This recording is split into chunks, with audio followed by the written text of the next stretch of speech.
Assalamualaikum warahmatullahi wabarakatuh. Alhamdulillah wa syukru lillah wa la hawla wa la quwata illa billah. Ashhadu an la ilaha illallah wahdahu la syarikalah wa ashhadu anna Muhammadan abduhu wa rasuluh la nabiyya ba'dah. Amma ba'du. Faqala Allah Ta'ala fil Qur'anil Karim, a'udzu billahi minasy syaithanir rajim. Bismillahirrahmanirrahim. Wa ma khalaqatul jinna wal insa illa liya'budun. Shadaqallahul azim. Ibu-ibu dan bapak kaum muslimin wal muslimat, jamaah salat zuhur rahimakumullah. Marilah senantiasa kita bersyukur kepada Allah Subhanahu wa taala karena hingga detik ini di tanggal 24 Sya'ban 1445 Hijriah kita masih dimudahkan oleh Allah untuk menjalankan seluruh aktivitas kita, mulai dari kita bangun tidur, mudah-mudahan sampai kita tidur kembali nantinya. Salawat dan salam buat Nabi kita Muhammad sallallahu alaihi wasallam. Allahumma salli ala Muhammad wa ala ali Muhammad. Di dalam surat Az-Zariyat ayat 56 itu sangat jelas dan tegas Allah berfirman, "Wa ma khalaqatul jinna wal insa illa liya'budun." Dan tidaklah aku ciptakan jin dan manusia kecuali hanya untuk beribadah atau mengabdi kepadaku. Jadi ayat yang redaksinya seperti ini tidak ada di tempat lain, artinya tidak ada di surat-surat lain. Jadi dengan tegas dan jelas Allah ingatkan kepada kita bahwa tujuan kita diciptakan oleh Allah adalah untuk mengabdi kepadanya. Lalu apa yang harus kita lakukan? Sebagai orang beriman tentu berupaya mengarahkan segala aktivitas hidup kita dalam rangka mengabdi atau beribadah kepada Allah SWT. Sayangnya hari ini banyak di antara kita yang menganggap beribadah, mengabdi kepada Allah itu adalah dalam bentuk ibadah-ibadah khusus saja, seperti sholat, beribadah kepada Allah. Benar, enggak salah. Nanti 5 hari lagi kita akan puasa, mengabdi kepada Allah. Benar. Ada nanti di bulan haji yang menunaikan ibadah haji. Benar. Itu ibadah mahdah, ibadah khusus yang tidak bisa dan tidak boleh diotak-atik. Bagaimana Rasulullah mencontohkan solat, sallu kama ra'aitumuni usalli, seperti itu kita solat. Kalau hari ini kita tidak pernah bertemu dengan Rasul, setidaknya kita sudah mendekati apa yang dilakukan oleh Rasulullah dengan menggali sumbernya, yaitu Al-Quran dan sunnah-sunnah yang sahih atau hadis yang sahih yang makbulah. Jadi tidak sekedar sahih saja, tapi yang diterima, yang bisa diterima, dan itu tidak bisa diadakan ijtihad dalam solat. Subuh 2 rakaat ijtihad menjadikan setengah rakaat atau ditambah rakaatnya, enggak boleh.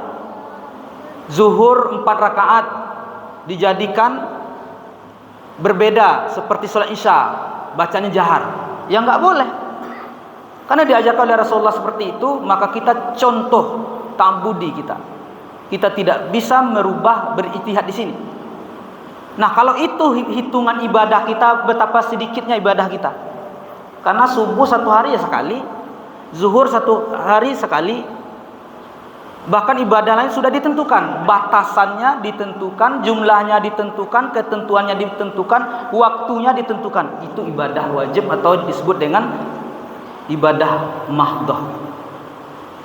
Nah, bagi kita orang Islam hari ini hendaknya memahami ibadah itu tidak sekedar itu saja, lebih daripada itu yang disebut dengan ibadah ghairu mahdoh. Disinilah yang membedakan amal kita. Berapa banyak amal kita nanti akan ditimbang oleh Allah, yang akan dihisab oleh Allah, itu letaknya berbeda. Perbedaannya berada di ibadah sunnah atau ibadah ghairu mahdah. Kalau yang wajib sama kita. Yang disebut oleh sebagian ustadz itu namanya paksa rela. Mau tidak mau yang nama Islam wajib hukumnya sholat. Pas Ramadan wajib sama, tidak ada berbeda. Tapi yang ibadah yang sukarela, yang ibadah sunnah, inilah yang membuat kita berbeda. Siapa yang paling ikhlas, siapa yang paling baik, siapa yang paling banyak. Seperti sholat, masih banyak sholat-sholat lain yang akan kita lakukan. Sholat rawatib yang akan mengiringi sholat fardu 5 waktu. Sholat duha ada setiap hari, setiap pagi. Sholat tahajud di malam hari. Nah, ini ibadah sukarela inilah yang akan membuat kita berbeda. Kalau wajib sama, asalnya orang Islam dituntut suka tidak suka kerjakan kalau sudah statusnya muslim. Tapi yang sukarela inilah yang diajar oleh Rasulullah. Kita hendaknya mengukur diri kita masing-masing. Dalam sebuah hadis diriwayatkan oleh Ahmad dan At-Tabrani dikatakan, khairun nas anfa'uhum linnas. Sebaik-baik kamu adalah orang yang paling bermanfaat bagi manusia lain. Jadi kerja kita sesungguhnya ibadah. Jadi besok akan ada pengumuman siapa sahabat yang terpilih wakil kita, siapa presiden kita terpilih. Sesungguhnya mereka harus mengabdikan diri mereka kepada Allah. Bayangkan niat mereka beribadah kepada Allah luar biasa, bermanfaat buat orang banyak. Kita mungkin untuk diri kita sendiri bermanfaat atau untuk keluarga kita. Tapi ada orang yang lebih daripada itu, niatnya karena ibadah kepada Allah, itu luar biasa. Beda amalan mereka. Jadi ketika ibadah dihubungkan dengan sunnah, dihubungkan dengan sesama kita, sama manusia, disebut dengan hablum minan nas, itulah yang akan membedakan kita. Itulah yang dituntut dari hati kita. Karena memang muncul ketidakterpaksaan, muncul dari hati, punya harta, berimpak untuk orang banyak. Punya ilmu, berikan untuk orang banyak. Punya ide, memimpin masyarakat. Jadi kemanfaatan kita di tengah masyarakat, itulah yang akan luar biasa pengabdiannya kepada Allah. Jangan dibalik, kalau di luar masjid tidak ada ibadah lagi. Tidak, semua urusan kita orang beriman sesungguhnya beribadah kepada Allah. Ibadahnya disebut ghairu mahdah, ibadah yang umum, bukan ibadah khusus. Mudah-mudahan kaum muslimin wal muslimat jamaah salat zuhur di Masjid Taqwa rahimakumullah, Allah mudahkan kita untuk meningkatkan ibadah kita, terutama ibadah sunnah yang tanpa batas. Punya uang mau 2.000, 3.000, 1 juta, 1 miliar berimpak, mungkin melebihi impaknya para sahabat, no problem, tidak ada masalah.